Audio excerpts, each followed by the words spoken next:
Now we'll clean up all these saw cuts off of this side. Again, when we do this, look at the grain. The grain is running uphill that way, and that's how we're going to plane. We go from this end up to this end, and we're going with the grain. So I'll put it in the vise again with the grain going away from me.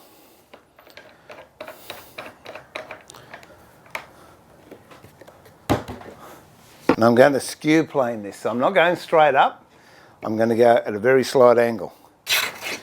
Initially I just want to clean this up, then we'll see how we go, and we might have to plane down to a mark.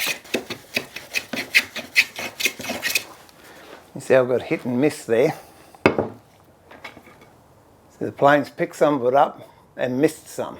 And that's another reason for having a longer plane, because it will ride over those ridges and not follow the contours of the timber. So we'll just clean that up with straight strokes now. There's not so much of an issue of rolling the plane when you're doing a wide board, but it is important that it's set up nicely so it'll do that.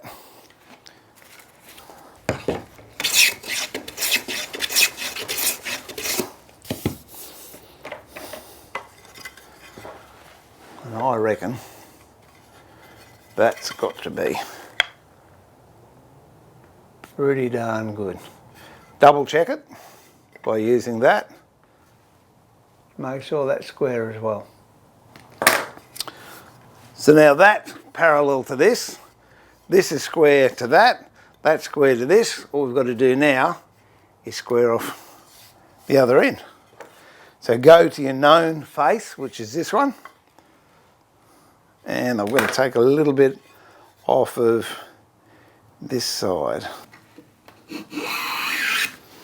When you're planing an edge that's high, for example this one, I put my fingers under the opposite side and wedge it between the timber and the plane to keep it parallel, so I can then just take that edge off and I've got support the whole way.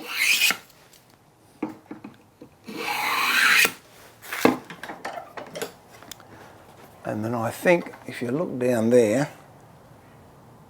that's pretty close to being spot on. That's the magic of hand planes. So that's a bench plane, a cabinet making plane. You can thickness timber with it. You can square timber with it. You can dress timber with it. And in certain circumstances, you can actually finish, forget sandpaper, finished with a hand plane. There is nothing as nice as a board that's been planed by hand. Little trick, if you do, and I'll use a different plane here, you could use any of the planes I've suggested. So I'll use this number 3. The reason I'm using the number 3 isn't because of the plane, it's because of the way the blade's set up, which I'll show you afterwards. But if you've got a tabletop that you've just finished, instead of sanding it, there is nothing wrong with doing what I'm doing. Going all over it with the plane and getting nice fine shavings like that. And the other thing you'll notice when I bring it over to the camera, it doesn't have any what they call tram tracks. You'll see that's smooth and there's no gouge lines in there whatsoever. The reason for that is the blade that I have on this plane, I've actually ground the corners of the blade off. You can see there on the corners, the sharp edges have been rounded over. And that is what gives me a finish like that. If I was to do that with a traditional plane, without the corners being ground, let's see what will happen.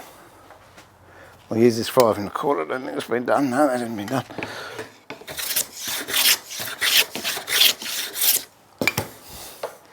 I don't know if you can see them, but I can definitely feel them.